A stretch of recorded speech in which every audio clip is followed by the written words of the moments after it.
Now, I've bounced this tennis ball around for a while, and I said, well, I don't know if he's crazy. You know, they went through this whole re-image thing for the Olympics to fight to get Cousins on the Olympic team, to try to re-show, you know, like, he's not crazy. You know, he's a great player because talent-wise, he's one of the best players in the NBA, without a fraction of a doubt. You have to go very far to find anybody that would say Demarcus Cousins is not an exceptional basketball player. You would have to travel very far to find somebody to say that. And that's facts. Demarcus Cousins, since he's been in the league, has dominated. And I mean that. I mean, every year, like this year, he's doing even better than I've ever seen him play throughout his career. But he's averaging 29 points a game. You're looking at a guy who's basically giving you 12 to 13 rebounds a game this season alone, with 50 more games to go, of course. But he can't be stopped. He's playing he's like the last big man left. And he's basically 25 and 10 every year. But he's the only thing basically in Sacramento. They've been fighting to move the team out of Sacramento forever. The owners is like, look, we need to get out of here. And then the people that like, look, no, we want you to stay. We want to keep our team. You know, this is the only thing they have. Their team is a bunch of scrappers. And the only thing they really have is Cousins. They got Emeka Okafor on there. They got Bynum, I think, on the roster. It's like, where in the world is this team going to go? So the question is asked, is DeMarcus just crazy? You see, the thing is he's the same person he's been since he got into the league back in 2010, 2011. You know, people are like, look, we got to try to improve your image. We got to do this. We got to do that. He's still the same old booby. You know, booby. And I mean not as a player, I mean attitude-wise. See, they didn't sign Booby. They signed DeMarcus Cousins. And that's what the Kings are like, look, man, we didn't sign your alter ego, the spoiled guy who always throw these tantrums. We didn't sign him. We signed Booby. Now, since he's been in the league, it's been technical fouls, ejections, technical fouls. And can nobody really enjoy his performances?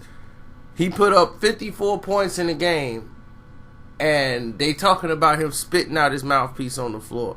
Like, why would you do that? If the bench was irking you on and edging you, that means now they know they can mentally take you out of a game or put you in a position where they could get you ejected. If this was the old days, you'd have been ejected in the first quarter. They sent guys off the bench with the goal of getting in your head.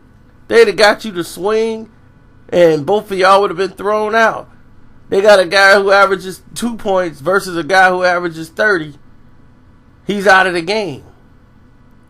That was strategy back in the day, to see how stupid players used to be. They would go and get John Stark stirred up and get him thrown out of the game. But each year, as a player, his numbers haven't progressed. His rookie year, he was doing 17 points a game, but still a monster on the boards. He went up to 21 points a game. Then he went to like 25, 28. Now he's basically doing about 29, almost 30 points a game. Like, he's doing like crazy numbers. So if you looking at what he brings to the team, he definitely is a threat. But his problem is he don't really want to be with the Kings no more. He really want to go somewhere else. But they stuck with each other. He can't get a trade, so he's just acting out like a child. But in the olden days, players like this weren't in the league long. See, people thought Dennis Rodman was crazy. Dennis wasn't crazy. Dennis was crazy like a fox. He was selling himself. See, Cousins isn't doing that. Rodman was dyeing his hair. He was doing all this other stuff because he had a lot of stuff going on in his life. But Dennis was using that as a marketing tool to build himself. And the NBA was basically trying to shut Dennis Rodman down every year. But as you look at Dennis Rodman, he went where? Into the Hall of Fame. Because there was no one really like him in the game anymore. So now you're looking in a situation where with Cousins, I'll tell you a great story that'll sum this whole thing up. Terry Cummins. We all remember Terry Cummins, played for the Milwaukee Bucks. Well, you young people won't, but you got Google. Look up Terry Cummins from Chicago, Illinois. Terry Cummins made it to the NBA, played for the Bucks. Great player. He had a brother, Lee Cummins, that was just the same size as him, probably a little bigger, had great touch, probably was a better shooter than Terry. Lee had all these moves, and he had NBA scouts, and he was pegged to go to the league. But in high school, Lee had a very bad problem. He had a temper. Lee's temper and attitude, arguing with refs, arguing with players, arguing with coaches, it kept Lee from going to the NBA. Lee thought, like, I'm so good, that's going to overpass anything. So Lee didn't even get drafted. He didn't go and finish anything in college because he was already arguing with him. He knew more than the coach. He knew more than anybody else. So in the end, you need these people to co-sign for you. You need that coach to say, hey, you the man. I need you. You know, he's a great example of our university. This guy is what we look forward to in our university. He's going to do great for your school, or you're going to need these guys to give you a recommendation. We never saw Lee Cummins in the NBA. Now, did he have the talent to be there? Absolutely. He was better than probably 30-40% of the league. But it's those relationship skills that kept him where he was. It's not like today's league, where they try to pacify it and say, well, we'll just put a Band-Aid on it and then hopefully it'll get better. No, it's not getting better. It's staying the same. So now you're in a situation where you got to deal with personalities. Some you might not even want to deal with.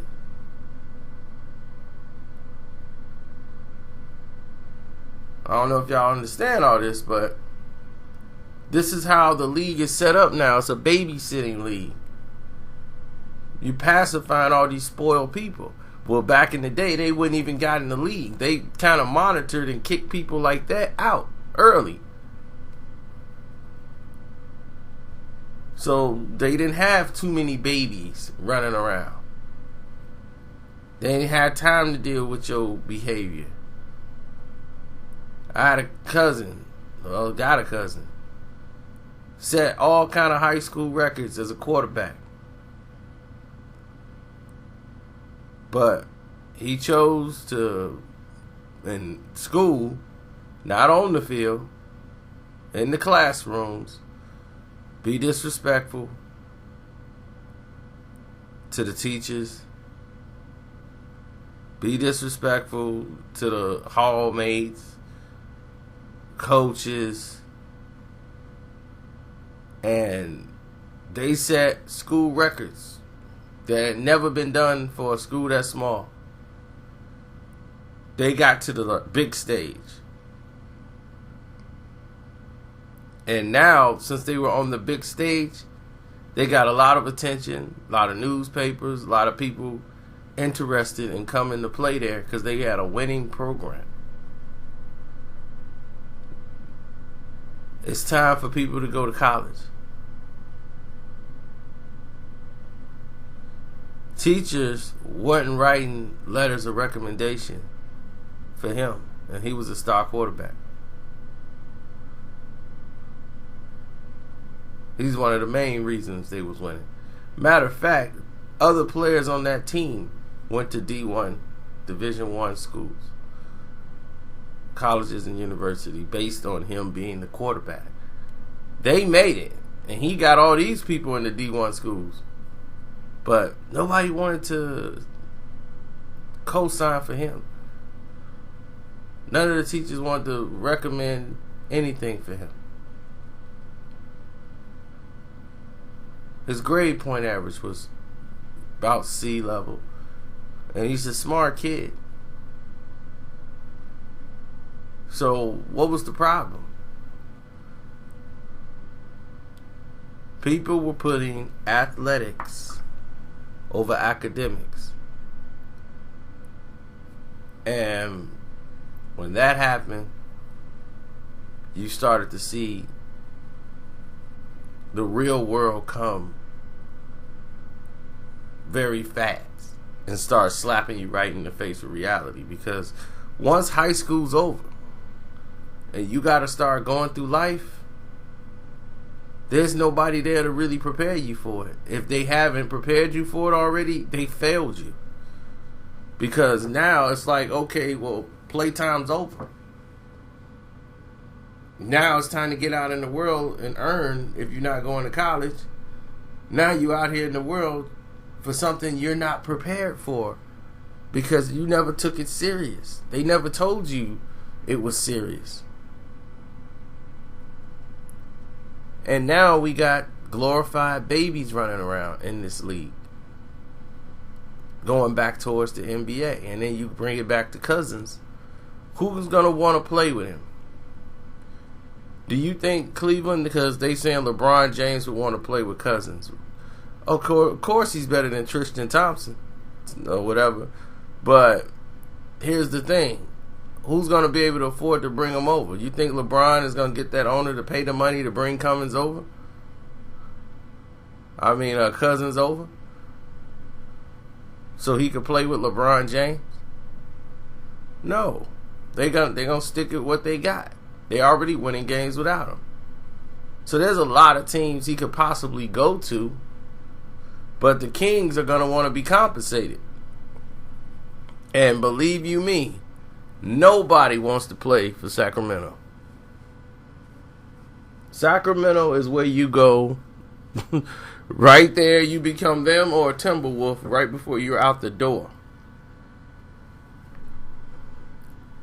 So, it's your boy Carcino. I'm out. Go ahead and subscribe to the channel. Peace.